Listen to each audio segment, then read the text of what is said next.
Melissa, Me. Marty. were you able to get any of that? Yeah, I I was listening and I printed that page with what you said we needed to be paying attention to. So Yeah. if I do it as soon as we're done, I should be okay, hopefully. I don't want to Marty, hear I you can again. I'll send be all you right. Marty, I can send you my outline if you'd like to. Stelina, is that okay? Yeah, but there might have been things in the outline. You want to be careful of that. Um, but yeah, I trying to get everybody on the call. I forgot to press start, Right. and I'm sorry. Let me look over Melissa, I something got here. everything. I was able to grade you while you were speaking, so Okay. I'm good with me as long as and Yeah, I think I'm good. It's okay. I'll be okay. all right. Okay. Okay, good. Now, now that Steven's on the call, let's reorder things. So, I had Marty. She was critiquing Melissa. Melissa, I'm going to have you critique Aaron. Sorry that Okay. we're switching it now. Aaron, you're going to critique Haley. Haley, you're going to critique Susan.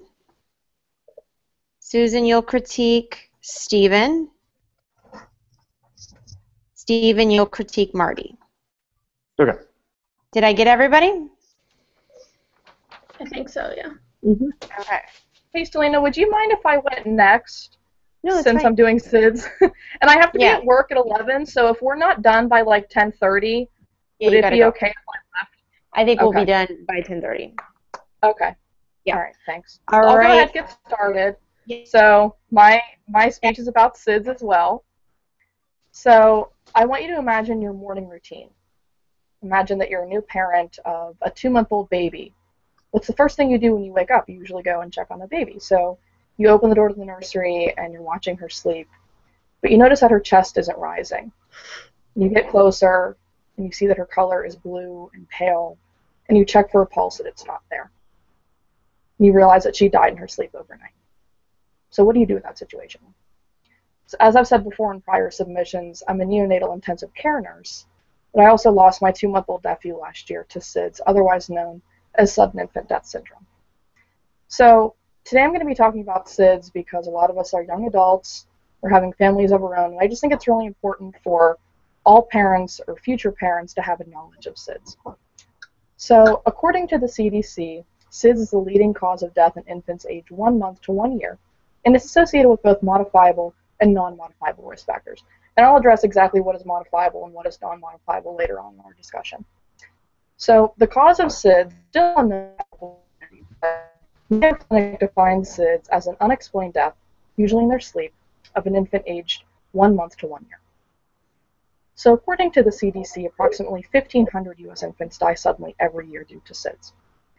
Physical findings which could lead to SIDS include abnormalities in the region of the brain that are responsible for regulating arousal from sleep and breathing, low birth weight or prematurity, and a recent respiratory infection.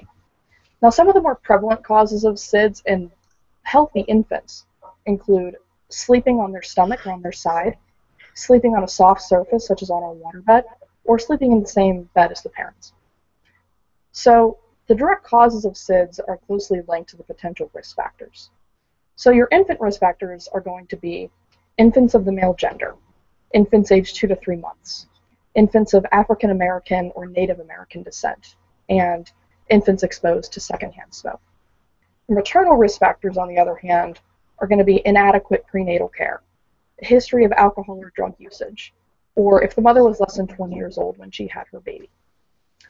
So fully understanding the potential risk factors is going to help you understand how to reduce the risk of SIDS. So the American Lung Association recommends that placing your baby on their back to sleep is the #1 way to reduce the occurrence of SIDS. They also recommend putting your baby on a firm crib mattress covered in a tight-fitted sheet with no loose bedding or toys kept in the baby's crib. You also want to make sure that you're never smoking around your baby and that you're never sleeping in the same bed as your baby, because all of this stuff can lead to suffocation. The American Academy of Pediatrics recommends exclusively breastfeeding your baby for the first 6 months and keeping your baby fully immunized. Both of these things have been proven to reduce the rate of SIDS by upwards of 50%. So understanding the cause of SIDS, recognizing risk factors, will help parents understand how to reduce the occurrence of SIDS. So SIDS is associated with both modifiable and non-modifiable risk factors, and it continues to claim the lives of 1,500 infants every year, making it the leading cause of death amongst that age group. So your modifiables versus your non-modifiables. So your modifiables are the things that you can change. They're the things that you have control over. So that would be making sure your baby sleeps on their back instead of on their stomach, making sure you're keeping your baby fully immunized, making sure that you're not sleeping in the same bed as your baby. Things you can control. Your non-modifiables are things that you can't. So that would be your baby's age, their gender, their ethnicity. So more research needs to go into finding the exact cause of SIDS, but until then, placing your baby on their back to sleep and reducing other modifiable risk factors will increase your baby's chance for survival. So thank you. Good job. Thanks. Do you have any questions? I think me and Melissa will cover SIDS for you this morning. Yeah. I'm going to finish up taking some notes, so yes, please ask questions.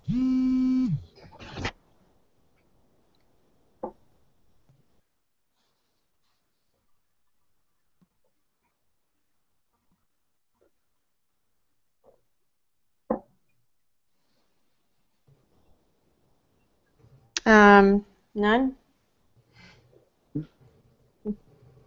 I have a question. Can you guys hear me? Yeah. Yeah. Yeah. Okay. You mentioned that being a male makes a difference. Why does that make a difference? Like, do they have a higher risk? You know what? We're not sure, because I researched that whenever I was researching for this assignment, why males are more at risk than females, and they actually really have no idea why. Huh. I don't think it's like a vastly disproportionate amount. I think it's just a slightly more disproportionate amount, but I'm not exactly sure why. Interesting. It is interesting, though. Yeah, it's definitely interesting. Do you feel like in your line of work, do you see a lot of parents who are like uneducated in the topic? Oh, yeah. Yeah, I mean, I think when I talk about it, it's almost like a lot of this is common sense, but it's really not. Like, when you start educating parents, and I have to do it for my job. Every parent has to be educated on it. So it's like second nature to me. I know all about it. But you'd be surprised how a lot of parents, like, you'd think you don't want to sleep in the same bed as your baby because you could roll on top of them and suffocate them. But a lot of parents don't know that that's not right. And it's a cultural thing, too. Like, a lot of cultures, that's what you do. You sleep in the same bed as your baby. American culture is like that. Yeah, I used to work at a nonprofit in Cincinnati, Ohio, and I was completely shocked by how many people thought it was okay to sleep with their baby. Not even having a crib for like the first 6 months of life. I don't need a crib, then my baby's going to sleep with me. Were you working with like a certain demographic or culture? Were they American? Yes. They were American. It was primarily African American in Cincinnati. And we actually offered free cribs because there were we had to like break down that barrier of teaching, this cultural upbringing that you sleep with your child the first 6 months of life. Yeah, where I work, parents are appalled that we don't let the kids sleep on like the couch in the patient room, that we make them sleep in their cribs while they're in the hospital. And parents are appalled by that. They'll never sleep in there. We get that all the time. Yeah, I get that. They will. They will. You'll both be up all night. I don't know what to tell you. Right. Sorry. You just don't want to create that situation in the first place if you can avoid it. Yeah. Right. Yeah. Yeah, so there's a lot of education that's needed to bring awareness to SIDS and just what's appropriate because of the research. It's not even that it's what their culture is not appropriate. It's just the fact that we've grown as a society and we've learned so much from past experiences. And even though it might be something that's cultural, it doesn't mean that we have to continue it because it might cause harm, not hurt. Mm-hmm. That help. Yep. Good information. Good information. All right. So let's go ahead and move to who wants to be the next speaker.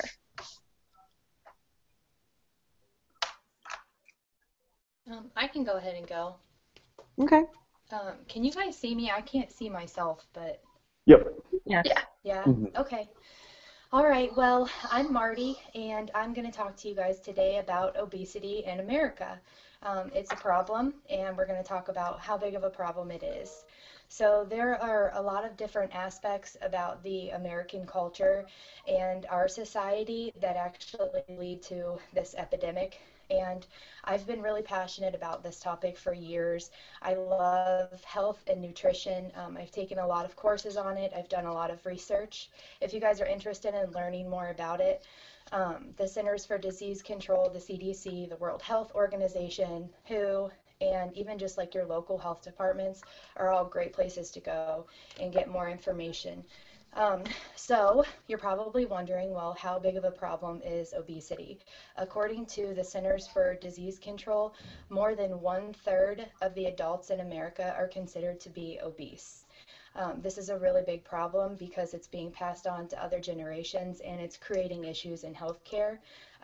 The CDC also states that Americans spend over $147 billion on healthcare in an average year, specifically related to weight issues. So that's a phenomenal amount of money, guys, just on weight issues alone. So, how did we get here? How did this happen? Well, it actually, a lot of people think that fast food and prepackaged meals are cheaper than feeding your family. So, we all know when we talk about obesity, fast food is probably going to tie in somewhere. And there's a reason for that. So, if you've got a family of four and you go and you stop at McDonald's or wherever and you swing in through the dollar menu, you're talking an average of $2 to feed a mouse. So that's $8 for a family of four. You grab a cheeseburger and some French fries. You go home. They can drink water. The problem with this is that one fast food meal can contain up to or past 1,500 calories when the average adult needs 2,000 calories a day. Fast food is high in saturated and unhealthy fats. It's very calorically dense, and it's just really not as nutritionally dense as some other counterparts. So that is where that problem comes in. Another issue is that a lot of times when you go into neighborhoods with higher minorities and lower levels of education, there's actually more fast food chains. So it's almost as though certain groups are being targeted. So there's an issue on that. If you're not educated about how bad it is for you and you have it more accessible to you, that obviously creates a problem. Another problem is your local freezer section at the grocery store. Prepackaged and frozen meals. The problem with those is that when they go through the process of, preservation and being frozen so that we can access them more easily, they actually get deprived of a lot of the nutrients. The vitamins and minerals are actually degraded during the preservation process. So, if you swing into your freezer section and, you grab a frozen bag of stir fry to bring home and cook up on the stove for your family, versus buying the fresh vegetables, preparing them yourself, cooking the chicken, and serving it that way. It's actually, even though it might be the same meal, one is much more nutrient dense than the other, so you're getting more bang for your buck. Um, so, with all of these things considered, portion sizes are out of control as well. So, even if you go to fast food or you buy a frozen meal versus going home and cooking it yourself, it's actually just over the years of society, our portions are almost 20% larger than they were. People are just eating a lot. Our labels at the grocery store, some people may choose not to read them and others don't understand them. So they read them, they see the calories, the fat, all that good stuff. And then up in the corner where it says, there are this many servings in this package, people don't realize one serving per person. So they might sit down and eat the whole thing and then they're consuming enough food for 3 people without even realizing it. So between the fast food, the packaged meals, and the portion sizes in America, it's just become a really huge problem. It obviously creates problems for cardiovascular disease, cancer, stroke, and these are all things that we're passing on to the future generation. So it's become a very big problem. So I just think it's important for people to get the message out there and educate their friends and family. We need to start asking questions. What's in our food? What are we bringing home, putting on our table and feeding to our children? And more importantly, what are we teaching them? How is this going to be passed on to future generations, and how can we control this problem? So that's it for me. Thanks, guys. Good job. Does anybody have any questions? So do you think that the amount of money into the health system for obesity is really doing anything to help? I'm going to take my headphones out for a second. I don't know if it's the headphones or what, but you're breaking up a little bit. Just 1 second. She broke up for me too. I didn't hear what she said. I can hear you now. Try again. Okay. No, I just said, do you think that the amount of money that we're investing in the healthcare system for obesity-related issues is helping or manifesting in any sort of a positive change? You know what? I'm going to be perfectly honest. I work at a med-surg unit. I'm actually in the float pool, so I work throughout the whole entire hospital. And I think that the amount of problems that people's weight issues are causing, you know, peripheral vascular disease, heart conditions, they're actually starting to show some connections between what you eat and the risk for Alzheimer's disease. It is a lot of revenue for the healthcare system, but no, I unfortunately don't see a lot of good coming out of it. I think actually the problem's getting worse. I think education is really important. Like you guys said with the SIDS, you know, as nurses, we're all required to educate our patients, and I feel like more and more when I go to work, the education is related to either drugs or people's weight. So it's a big problem. Do you think we have much access to, like, I don't know, farmers markets or fresh produce compared to what we should have? You know, I don't, and I notice, I mean, I live in the Midwest. I'm not sure where everybody's at, but you know, I have lots of farm towns around me, and it's expensive, you know. And first of all, the farmers markets, you can't always make it, and they're sometimes hard to access. And second, when you go to the grocery store, it is so much cheaper to eat unhealthy packaged items than it is to buy and prepare fresh vegetables. I'm actually a vegetarian, so my diet's expensive, so I know. Me too. That's actually what my speech is on. So. Oh, well. Yeah. Well, you know, I live in China, and it is unbelievable to see how much food people eat here, and they're all very small. So I think, you know, genes has to do a lot with it as well, metabolism, and the foods that they're eating isn't necessarily healthy. I've never seen so much oil in my life. Yeah, the oiliest food I've ever encountered, and so there's a lot. It's kind of mind-blowing coming from the U.S. where everybody's got this like mindset that the Americans, they eat the greasiest, grossest food ever, and then I come here and I'm like, we eat healthy compared to this part of the world right now, you know? Like, I'm trying to figure out where to buy healthy foods, and it's been really hard, but yet everybody's so small. I've never seen an overweight person here, you know, unless they're American. So not really fair, is it? It's not fair. I don't understand it. There's so many carbs. So many carbs. In fact, I can't even eat rice anymore. I'm so over rice. It's been like 7 months of rice. I'm like, oh, no more rice. But yeah, I think there's the whole world can learn from proper nutrition and absolutely. Diet. Yep. Good job. Thanks.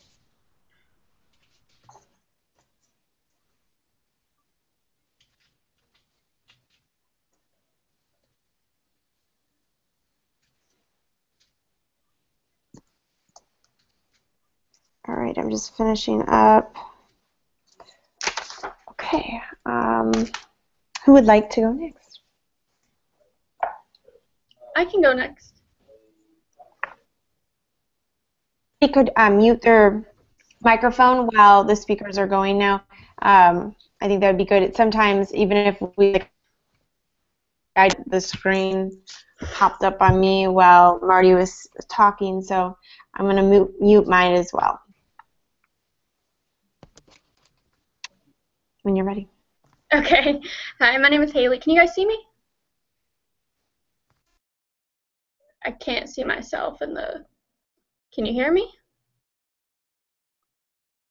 Okay. It is my view that the vegetarian manner of living, by its purely physical effect on the human temperament, would most beneficially influence the lot of mankind. Albert Einstein. We all need food to survive.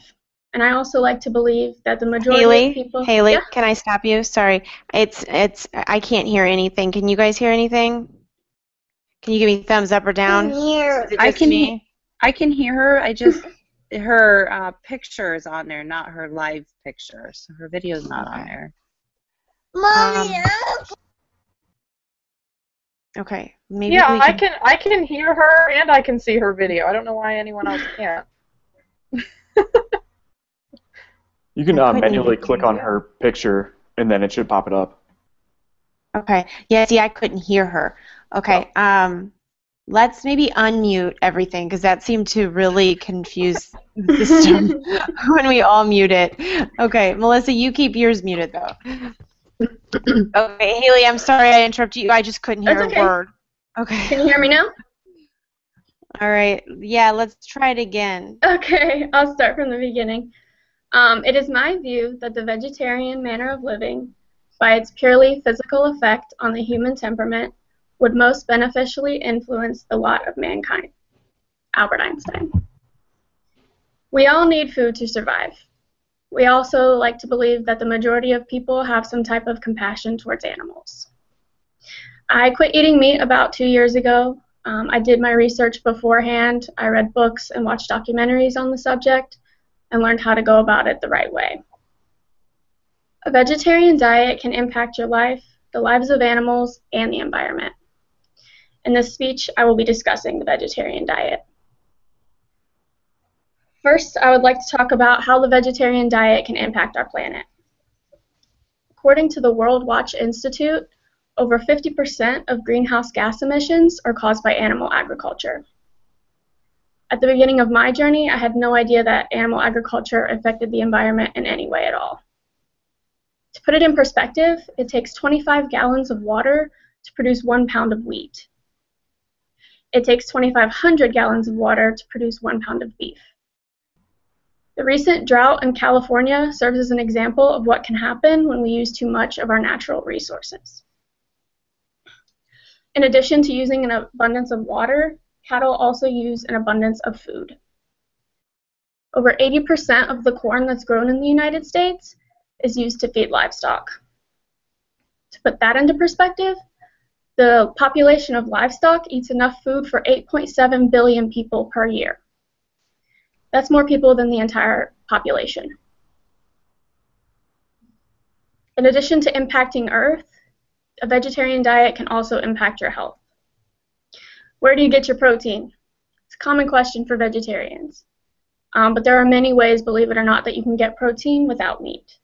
Some being beans, tofu, green vegetables, soy, and so on and so on. Vegetarians also have a lower risk of heart disease, diabetes, certain types of cancer, and hypertension. A vegetarian diet may take more planning, more trips to the grocery store, but it can be worth it. The main reason why I haven't gone back to a traditional diet is because of how much better I feel physically. It's positively impacted how I feel overall. Lastly, I wanted to discuss animal cruelty. A factory farm is a large industrial operation that raises large numbers of animals based on profit and efficiency at the expense of animal welfare. I also had no idea what a factory farm was before my research, and I found out that the majority of meat does come from factory farms. Calves raised for beef are subject to painful mutilations such as dehorning, castration, and branding. At 6 months of age, cattle are moved from pasture, where they belong, to feedlots to get fattened or beefed up for slaughter. They are put on an unnatural diet and set to gain up to 1,200 pounds to meet market standards in less than 6 months. Since there is not a high demand for organic meat or naturally raised meat, this will continue to happen across factory farms across America. So eating meat can lead to loss of natural resources, heart disease, and animal torture. I have discussed the types of these aspects of our lives that can be affected by a vegetarian diet, and I believe that a vegetarian diet can impact your life, the lives of animals, and the environment. Thanks.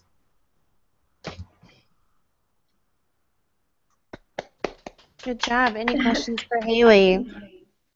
How long have you been a vegetarian? It'll be 2 years in January. What originally inspired you to become a vegetarian?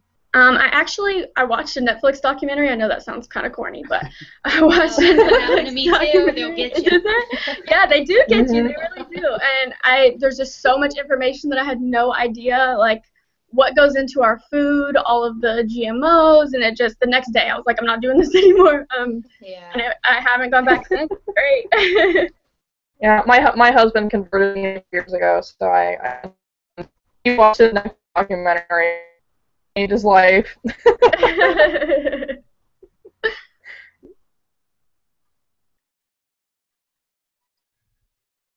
Have you tried any My yoga. Go ahead, sorry. meat since?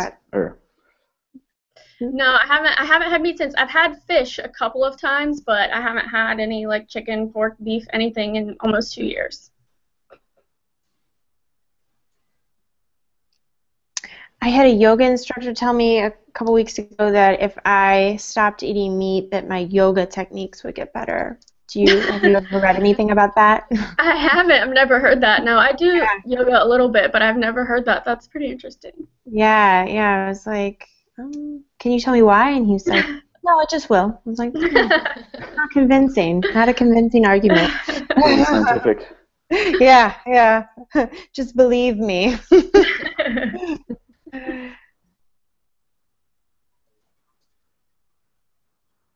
Just jotting down a couple more notes.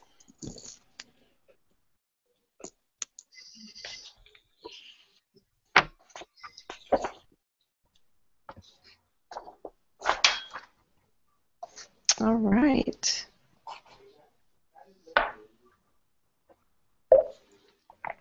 Susan and Stephen, you're next. Who wants to go first and who wants to go last? I'll go first, I guess, or doesn't matter. Okay. It doesn't matter to me. Okay, I'll go ahead and go then.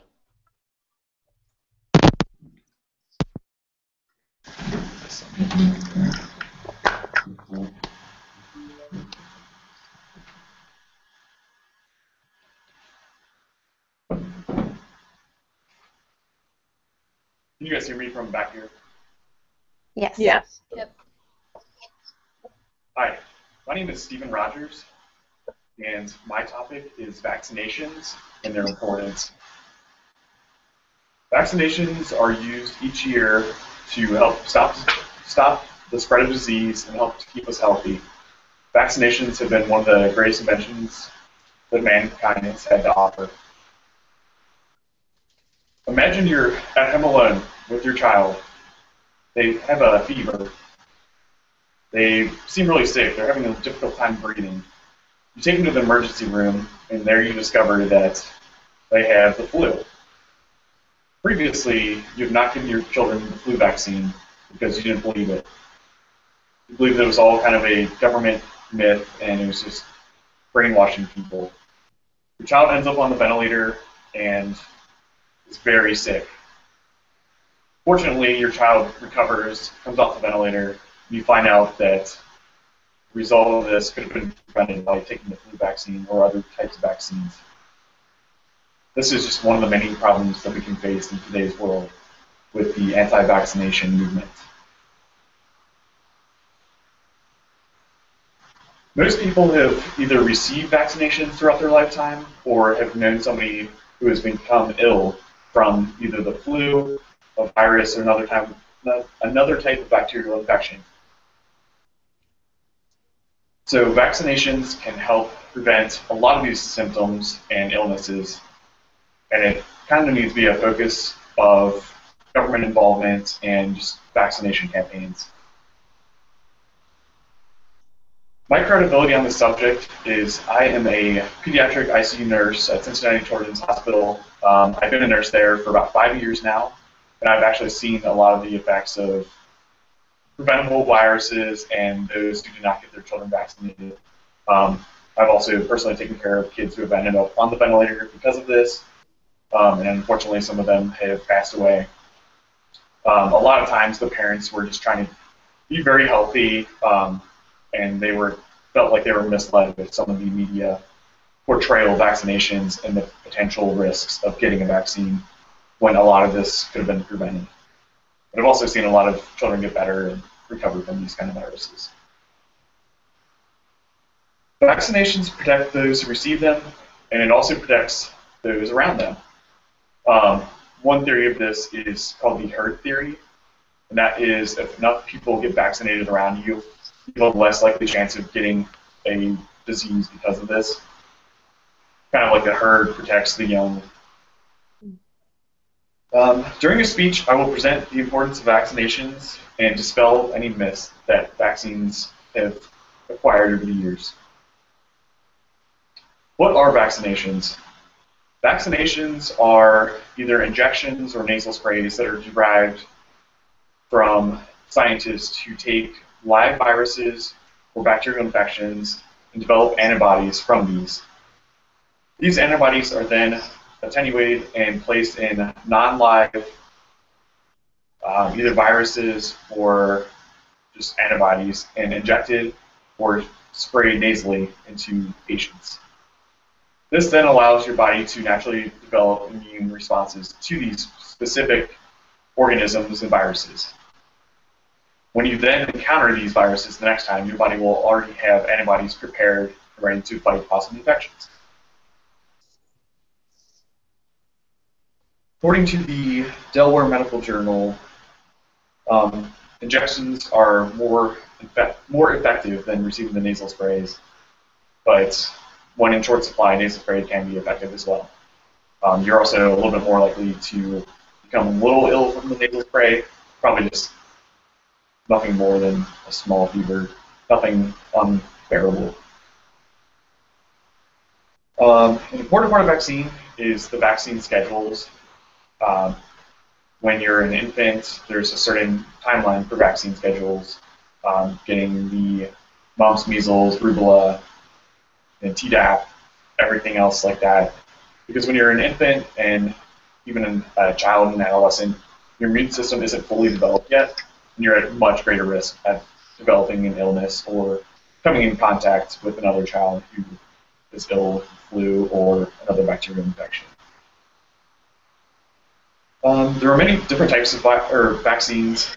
Some of these fight against viruses, others fight against bacterial infections. And they are coming up with new vaccines every year. One of these vaccines, obviously, is the flu vaccine. They come up with different strains for the most prominent strain that year to help combat that and limit hospital occurrences and exposures. They also offer rare vaccines to very high-risk individuals. One of these can be the RSV. There's a vaccine for that, which is a very deadly virus for infants and children. It often leads to just high amounts of nasal congestion, increased work of breathing, and a lot of these children, unfortunately, end up going on high flow nasal cannula or end up getting intubated for a while to help them recover. Now we will talk a little bit about vaccine effectiveness. According to a study done in Spain, vaccinations have helped prevent hospitalizations for those under the age of 65 years old and those above the age of 65 years old. Also in this study, the importance of receiving pneumococcal vaccines for the elderly has been very beneficial in limiting their exposure to having pneumonias and being hospitalized and even preventing some deaths. Vaccines are also very cost effective.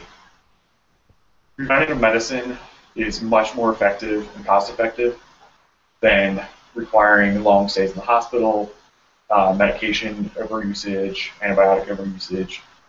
So being prophylactic ends up being a better thing in the long run than being reactive. Vaccinations have also helped us to eradicate many deadly diseases. Polio used to be one of the worst diseases that affected many children and left them paralyzed. That has essentially been eradicated.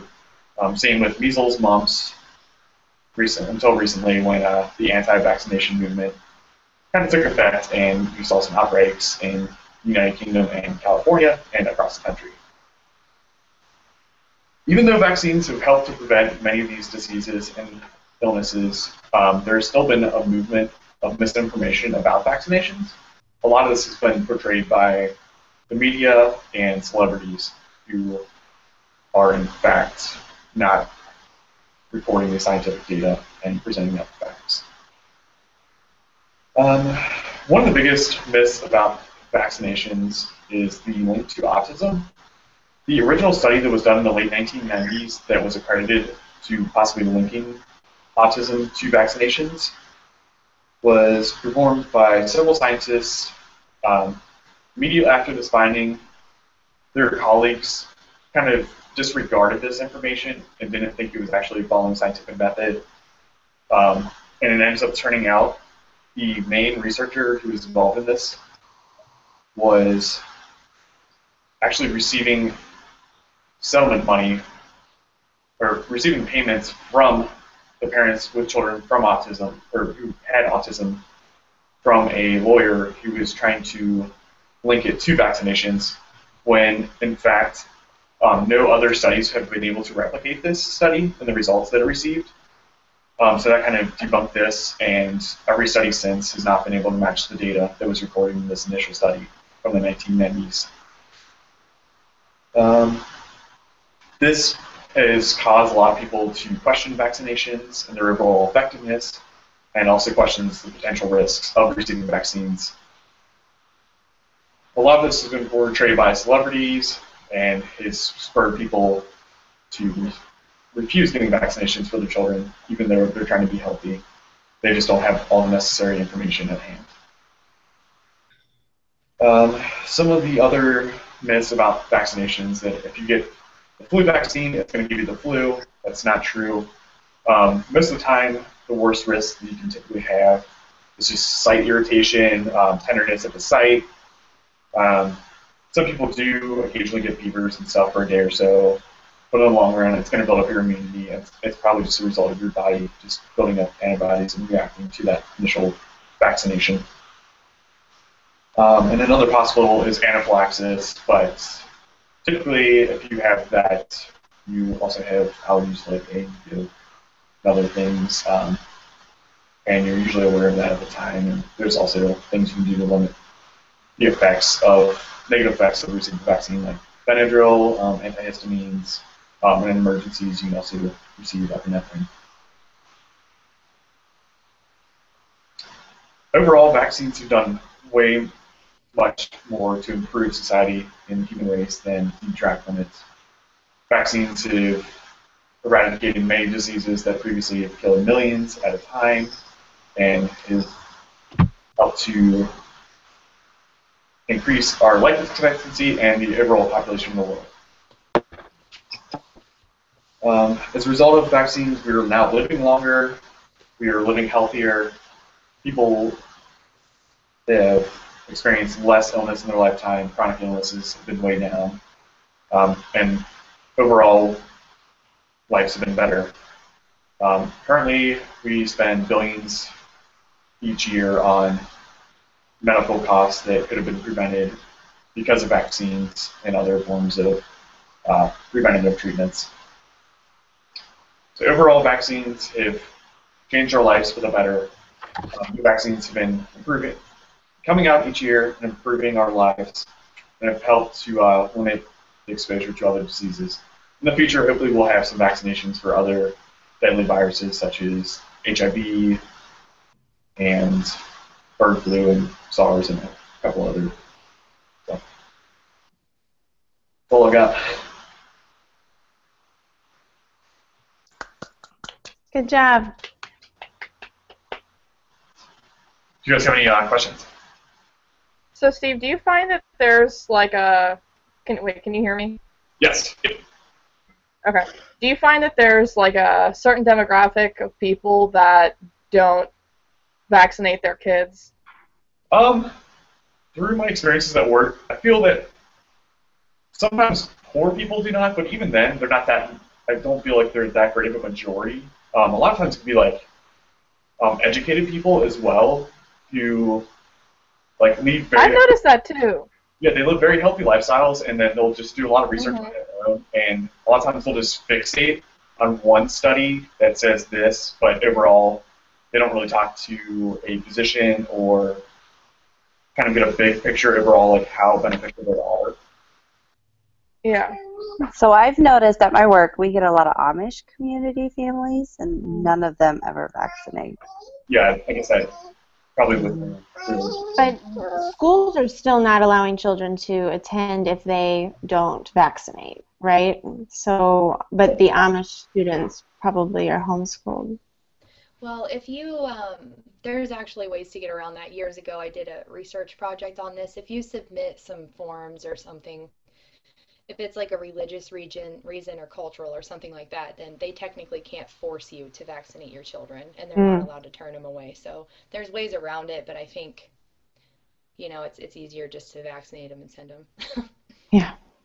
If you don't vaccinate, then your kid's in school day, you're putting all the other kids at risk, though. That's kind of another point. So. Yeah, at my work, we'll try to catch up everybody on their vaccines, and right now we are giving flu vaccines like mad. Yeah, we were required to have them. So. Yeah, all the employees at my work were required to have them, but any kid that gets discharged, that's all we do. We give everybody a flu vaccine. I think I did like 20 yesterday. So that's wow. In the hospital. Yeah. Right. Do you guys have any other questions? Good information.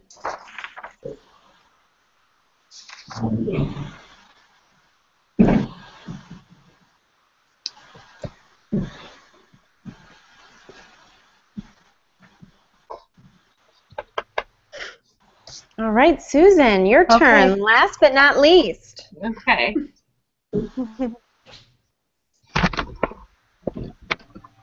Okay, well, my speech is on vaccinations as well, but mine is understanding vaccinations for the adult population.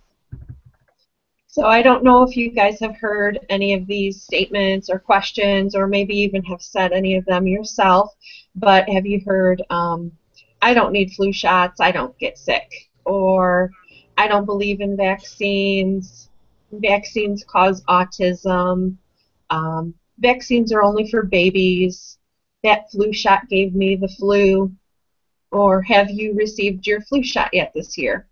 With the majority of our classmates being nurses, they're more likely to be exposed to many different diseases, and they may be covered by vaccines. I'm a registered nurse, and I work with a program in my health system that deals with preventive health care. And currently, I am leading a pilot project with a nurse-led annual wellness visit initiative with the Medicare population. One of the focuses for those visits is preventive care, and immunizations are covered in that as well. Vaccinations are often misunderstood and underutilized in the adult population. I will discuss what vaccines are, how they work, their safety, and give a few examples of some of the recommended vaccines for the adult population.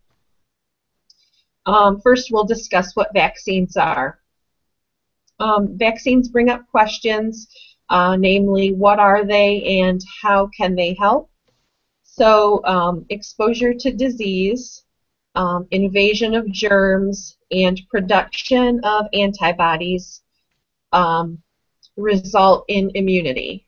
Immunity causes antibodies to fight off future exposure or future occurrences of disease. Vaccines expose a person to either weakened or dead forms of the same disease-causing germs.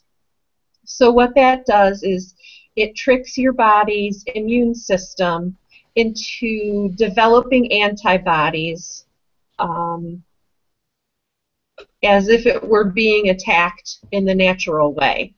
In turn, the person doesn't have to suffer with the illness, and then if they're exposed to that in the future, the antibodies will go to work in fighting off those germs. There are many different diseases that vaccines can either prevent or decrease or reduce the rate of infection or the risk of infection. One of the most common is influenza or the zoo. Per the CDC, or Center for Disease Control, an average of 225,000 adults are hospitalized due to the flu each year. And with that, between 3,000 and 49,000 die from the flu and its complications every year. So that's a pretty big number. Another is pneumococcal disease or pneumonia. And in 2012, 32,000 cases were recorded, and 3,000 of those resulted in death. Does this sound safe? We will discuss the safety of this practice next. Many people see vaccines as dangerous and do not understand how giving someone germs could actually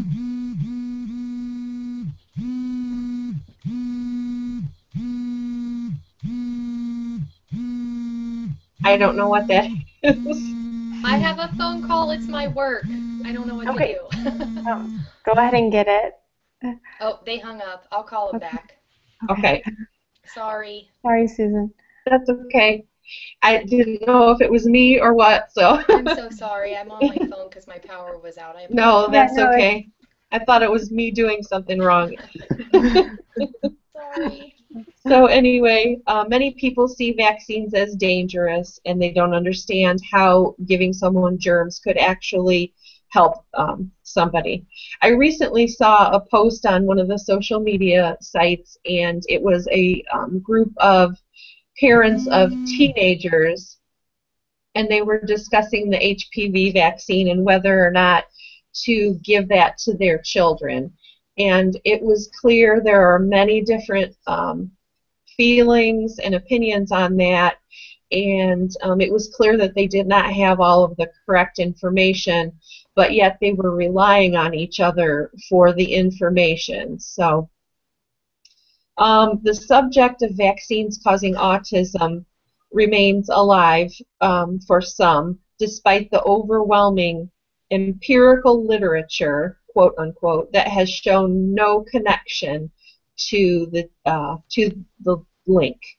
The Immunization Action Coalition, they collected 23 different studies that show absolutely no link between autism and immunizations. There was another interesting study that I found. The study showed that 82% of a group of parents that were polled gave the source of their information for their immunization information as coming from the media. So should we really depend on the media for our information rather than our healthcare team? I think that that goes back to, you know, reliable sources for your information. You know, it's the same. You need to really investigate, but use reliable sources for your own health, just as we do for our classes and our papers. So the American Academy of Pediatrics, the Center for Disease Control, and the Institute of Medicine have all concluded that the risks or the benefits of vaccines outweigh the risks. The United States Food and Drug Administration, they use highly trained scientists and physicians to ensure that our vaccines are safe. The U.S. currently has, and this is per the CDC, quote, the safest, most effective vaccine supply in its history, end of quote. not only are vaccines tested before they are released, monitoring continues even after they're put out, for use. So the ongoing monitoring continues. The studies that are done before vaccines are released usually only give like the most common side effects, but ongoing monitoring using this, it's called VAERS, V-A-E-R-S, and it's the Vaccine Adverse Event Reporting System. That keeps track of any additional side effects or any rare side effects. And then public health officials, they keep track of this information, they examine the data, and then they determine how the current and the future vaccine use will go. So safety is a concern for all age groups, including the adult population, and vaccines aren't just for kids. There are many vaccines that adults are eligible for as well. Many patients and healthcare workers are unaware of the recommendations for adult vaccines. Some of the vaccines that adults are eligible for are the influenza or flu shot, the TD, Tdap, or tetanus, diphtheria, and pertussis vaccine, the pneumococcal or pneumonia vaccine, and the zoster or shingles vaccine. Different factors besides your age determine your need for vaccinations, and those other factors are your health conditions, your lifestyle, your travel, and also if you've received any vaccines prior. So even though the health effects are just as impactful for adults as they are for children, adults still don't nearly get as many vaccines that children do. One barrier to this is decreased immunization referral by healthcare providers. And I have to admit that prior to my current position, I really didn't deal with vaccinations very much. I worked in an outpatient testing area, and that just wasn't part of our routine, so it really didn't come into play.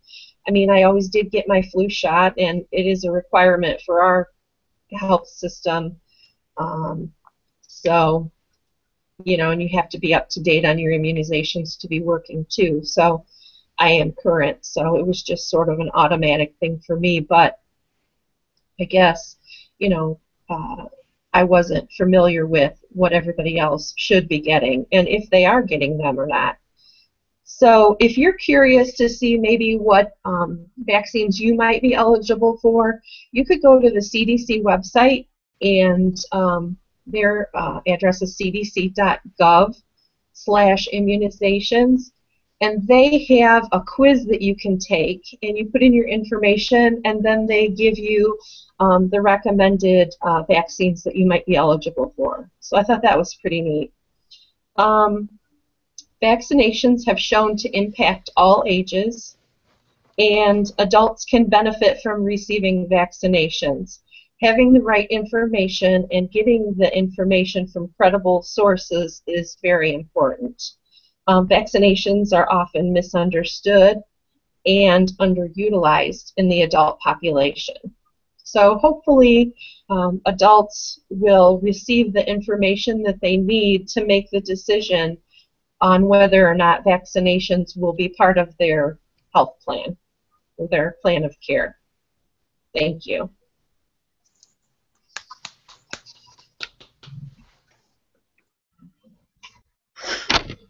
Any questions for Susan? So, Susan, I have a question for you. Okay. I hear a lot of adults that I know, older adults, saying the shingle vaccination they don't get because it's really expensive and their insurance doesn't cover it. Is it the same way with the pneumococcal vaccine for them? Or is there some programs that they can do to get these vaccinations at a cheaper cost? Yeah, unfortunately, the shingles vaccine is expensive, and right now insurance isn't covering it. Hopefully that will change. But what I've found with this Medicare program, with these annual wellness visits that patients are eligible for if they have Medicare, Medicare does cover their flu shot and their pneumonia shot. They also cover some other things like hepatitis B, some things like that. So that is covered, and they should not have a copay with that. Now that is straight Medicare. I'm not sure what their coverage would be if they have like the Medicare supplements, but their flu shot and their pneumonia shot for sure are covered without a copay for them. So that was pretty interesting and some helpful information. A lot of patients that come through, they really don't know what's covered for them. So it's been an eye-opening experience to see, you know, what is covered. And Medicare patients, you know, most of them are on a fixed income and don't have extra money anyway. So for them to be able to go and have certain things covered, you know, has been really great for them. So.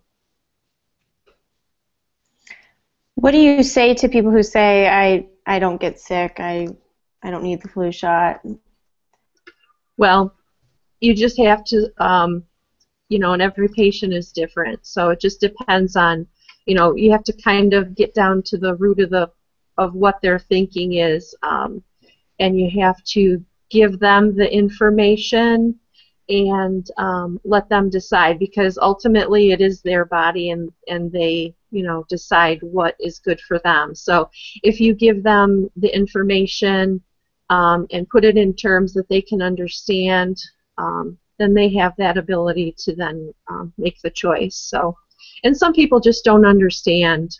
You know, I think that's probably the most common thing, is people just don't understand what happens, or, you know, why you need this or why people get them. So, and there are people that just refuse it, and, you know, that's fine. That's their choice. We can't, you know, force anybody to do anything. But as long as they have the right information, then it's good. Yeah, exactly. And we hope that they don't get others sick when they get the flu. Exactly. Yeah.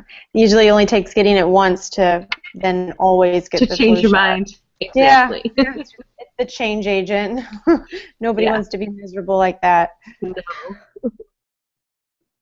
It's not worth the time off work. Good job. Great information. Great speeches, guys. Just a little bit of information overview that I'd like to give, a little feedback. Overall, for the persuasive speeches that are going to be next, you're welcome to use your informative speech topic and make it persuasive. A good informative speech stays within the facts, has no bias viewpoint on it. But then whenever you go to the persuasive speech, you definitely have a side that you lend towards, and you're trying to persuade others to agree with, change. So if that's something that you want to take your informative topic and make it persuasive, I highly encourage you to do it. You've done half the research. You should be well on your way to a successful last speech in the class. Additionally, one thing that I saw, it wasn't lacking throughout everybody's speeches. Some of it was there. I'm just going to call Susan out. She did a great job citing sources throughout her speech, making sure that you're saying where you're getting that information from. If you're going to say a statistic, or you're going to say a fact or a direct quote, you want to tell the listener where you got that from, because it's not your own words, it's not your research. So especially in the persuasive speech, because you're only giving one side of an argument, you really want to be giving heavy sources throughout your speech. So every time you're giving a fact, you're telling the audience where you got that fact, what year it was published, because we want to hear that it's relevant. If it was published 25 years ago, most likely the audience isn't going to listen to that. We want to hear credible, relevant sources that are very current, generally within the last 5 years. Okay, so I want to see with the persuasive speeches, the next speech, a lot of oral citations throughout your speeches. Okay? Does that make sense? Yep. Yes. Right. So the reason why you're supposed to have 5 appropriate sources in your speech is so that you're using them in the speech. So just be cognizant of that and make sure you're doing that. Each subpoint, each main point, etc. Okay?